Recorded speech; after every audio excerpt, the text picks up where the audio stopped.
Morning, my dear students. Today I will discuss here BSc first term maths differential calculus में example number 1 है on मैकलॉरिस theorem. अभी इसके पहले वाले video में हमने मैकलॉरिस थ्योरम का स्टेटमेंट और प्रूफ बताया था।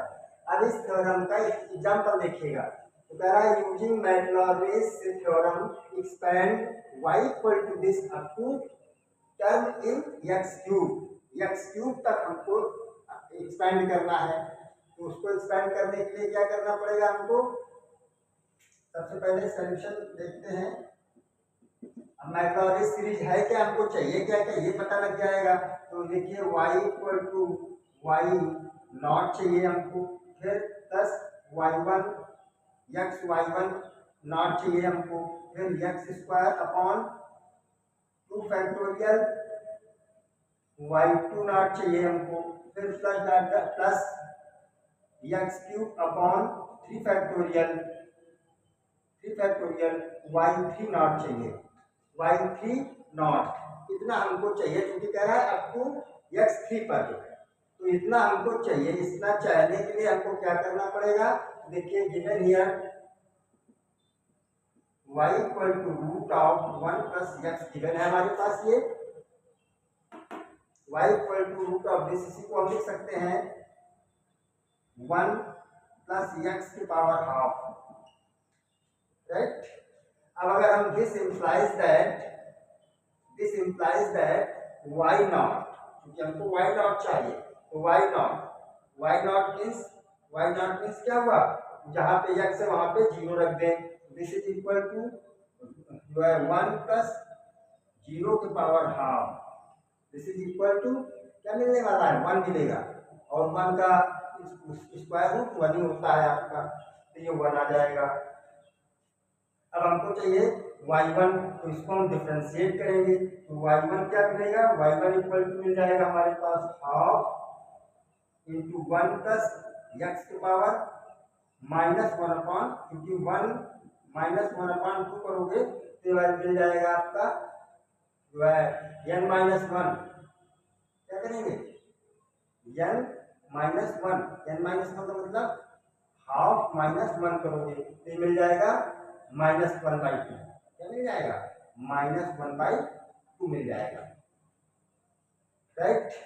दिस इंप्लाइज दैट अब हमारा ये y1 मिल गया, तो y1 नॉट क्या मिलेगा हमको? y1 नॉट मिलेगा। यहाँ पे फिर से हम x की वैल्यू 0 पुट अप कर देंगे, ये मिल जाएगा हाफ मिल जाएगा हमको, क्योंकि 1 की पावर -हाफ का मतलब आप इसको लिख सकते हैं 1 की power -half equal to 1 upon 1 की पावर हाफ इक्वल टू 1 की पावर हाफ 1 आता है। ये मिल जाएगा आपका 1 अपॉन 1 इक्वल टू 1 मिलने वाला है। तो ये आपके पास 1/2 मिल जाएगा। सिमिलरली अब यहाँ पे हम y2 नॉट निकालेंगे, y2 निकालेंगे, तो y2 का मतलब इसको फिर से डिफरेंशिएट करेंगे।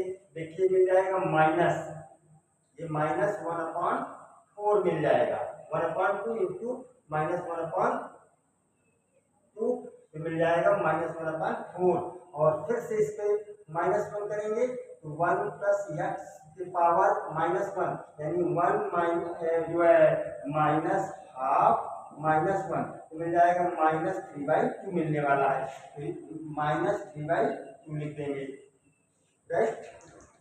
अब आपके पास देखिए यहाँ पे फिर से हम निकालेंगे। This implies that y2 not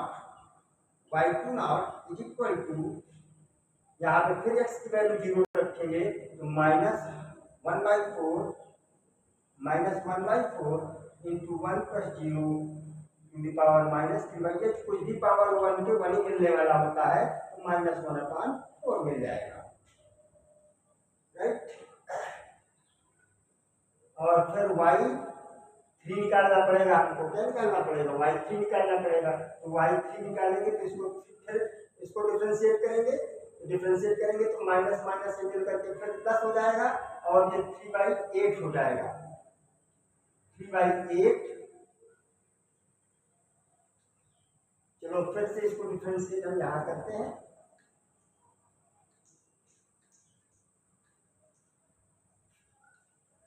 तो जो है y3 y3 इक्वल टू क्या मिल जाएगा, इसको डिफरेंशिएट करोगे तो माइनस माइनस प्लस 3/8 मिलेगा। और ये मिल जाएगा आपका माइनस जो है 1 प्लस एक्स के पावर, अब इसमें से फिर माइनस कर दो तो -5/2 मिलने वाला है। This is also implies that 3/8 this is also implies that y3 not अब जहाँ पे फिर x लिखा है वहाँ पे 0 लिख सकते हो, तो इसको लिख सकते हो y3 नॉट, इसका मतलब हो गया 3/8 मिल जाएगा। आप इसको y को yx लिखा जाता है, लेकिन yx अंडरस्टूड होता है, यहाँ पे सब जगह y लिखा नहीं जाता, अंडरस्टूड होता है वो। तो यहाँ पे इसका मतलब x है, तो जब जाए 0 रखोगे तो y नॉट इसको दिस मिल जाएगा आपका, राइट। तो y3 नॉट हो गया आपके पास। अब हमारे पास ये तीनों की वैल्यू आ गई, y1 not, y1 not, y2 not, y3 not, इनकी वैल्यू से उठा करके हम पुटअप कर देंगे। तो y equal to y1 not क्या है हमारे पास, y1 नॉट मार दिया हमारे पास है 1, तो ये 1 पुटअप कर दिया। फिर y1 नॉट हमारे पास y नॉट है 1, फिर x लिखिए प्लस x अपॉन 1 फैक्टोरियल, तो 1 ही हो जाएगा। x y1 नॉट क्या है, अब यहाँ पे देखिए y1 नॉट आपके पास हाफ है, तो ये हाफ लिख दिया आपने, राइट। फिर प्लस लगाया और ये x² लिखा अपॉन 2 फैक्टोरियल लिखा, और ये लिखा आपने y2 नॉट की वैल्यू। तो y2 नॉट माय डियर हमारे पास -1/4 मिला है, -1/4, राइट। प्लस अब हम फिर से इसमें लिखेंगे x³ अपॉन 3 फैक्टोरियल। अब y3 नॉट की वैल्यू का ये हमारे पास 3/8, इस तरह से इसकी वैल्यू को हम यहाँ पे रख देंगे। तो बाई मैक्लॉरिन सीरीज आपका सॉल्यूशन क्या बना हुआ है, इक्वल टू 1 प्लस x/2, और ये देखिए माइनस लग जाएगा, माइनस हो जाएगा, x² 8 हो जाएगा ये, और प्लस ये 3 से 3 खत्म हो जाएगा। इसको आप ऐसे लिख सकते हैं जो है 3 factorial means 2 into 1, 3 into 2 into 1 लिख सकते हो, और अपॉन 3, तो 3 से 3 खत्म हो जाएगा, 2 बचा, 2 8 जा 16, तो x³ अपॉन 16 आ जाएगा ये माय डियर, x³ या x³ अपॉन 16।